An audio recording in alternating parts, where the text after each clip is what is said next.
The latest season of NCIS has really delivered enough twists, turns and unexpected surprises to send even the most seasoned criminal investigator down the rabbit hole.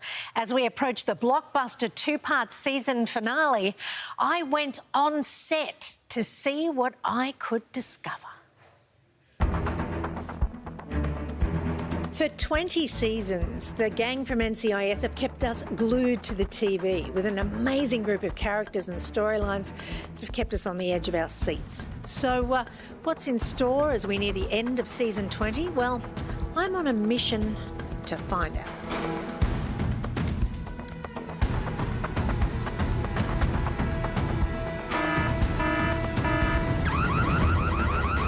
I literally don't know.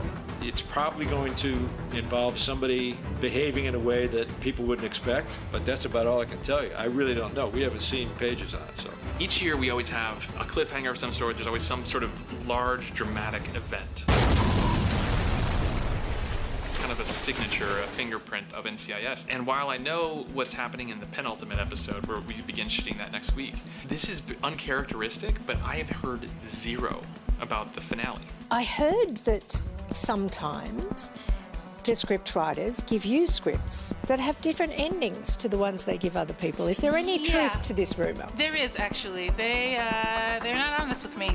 Why is this? I don't know. I don't tell any secrets except the ones that I spill all over the internet. When cameras aren't rolling, some of the cast are also lending their hand behind the scenes. When Gary Cole joined our cast, like most of us, I've been a fan for years, I thought, man, I'd love to write for him. I want to see where he comes from. And they developed these idiosyncratic behaviors for him, that he has all these different hobbies, and he always keeps himself busy with a new thing each week, whether it's bird watching or baking pastries or, developing a greenhouse. And I thought, there's got to be an origin story there of some sort. So I asked our showrunner, Steve Binder, if I could figure out what that came from and if there might be some tragedy in his past that he has to come face to face with. And knowing Gary Cole as an actor, he's Steppenwolf trained, he's incredible, and just giving him some juicy backstory. He welcomed it, and he was extremely collaborative with it. Yes, I'm affectionately known as director. So what started out as a curiosity 6-7 years ago, I now have over 20 episodes under my belt as a director. That's incredible. And do you love that as well? Do you love doing that as well? It's a lot more work for a lot less money, and I absolutely love it. Hey, guys. We found you. How fun is this? It's great. I thought there would be more people here, though.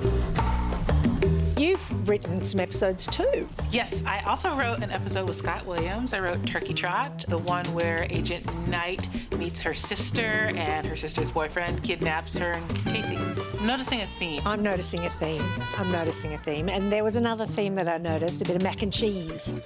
And I have a good mac and cheese recipe for real. Oh, do you really? Yeah. Well, share. Well, you're gonna have to come to my kitchen. Well, I'm available. Let me tell you, the secret is you don't want to do like 7 cheeses, but you want like at least 3 in there. You know what I mean? Like, I like to do a cheddar, a Colby, and sometimes if I'm feeling a little frisky, a little smoked Gouda. For me, and I talk again about television from the 60s and the 70s. As a kid growing up, every network had a Western. It was, Bonanza, The Big Valley, all these shows. And what those shows represented was a certain type of simple justice. They're people who had a moral compass, an innate sense of right and wrong. And at the end of the episode, people were brought to justice. If you stole a horse, you had to pay for it. I'm keeping a close eye on developments here at NCIS HQ here in Washington, D.C. to see what I can find out about NCIS Sydney. I haven't heard anything yet. I don't know how we plan to cross-pollinate, but, we were very successful this season with the crossover shows, with the mothership, as they like to call our show, Hawaii, and with Los Angeles. So I'm hoping there's room for that as well. I'm so excited. Congratulations, Sydney. We welcome you to the fold. They've been keeping things under wraps. I'm sure it's brewing over there, but I've been trying to get details on it, and I can't so far. So I'm excited to hear kind of what comes next. We had LA before, and now that they were finishing up this year, we have Hawaii. It only makes sense that we keep going west, and we eventually hit Sydney. Perhaps a visit is going to be required by those of us here in Washington, D.C. Yes, I rainy old. would promote that, yeah. You would promote that? I can see all sorts of opportunities that would need to happen. We've done it here, why not abroad?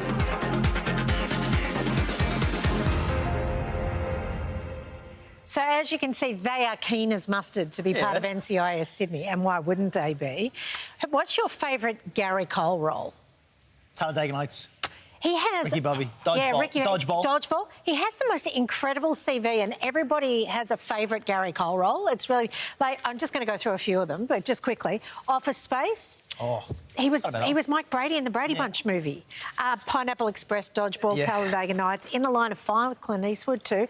Let's not forget TV, The Good Fight. He was Christine Baranski's husband in that. Family Guy, Veep, Entourage, West Wing, American Gothic. Suits. Everybody's got a favourite Gary Cole moment. I thought he was in Napoleon Dynamite, but I think that's a different guy. But he looks exactly like...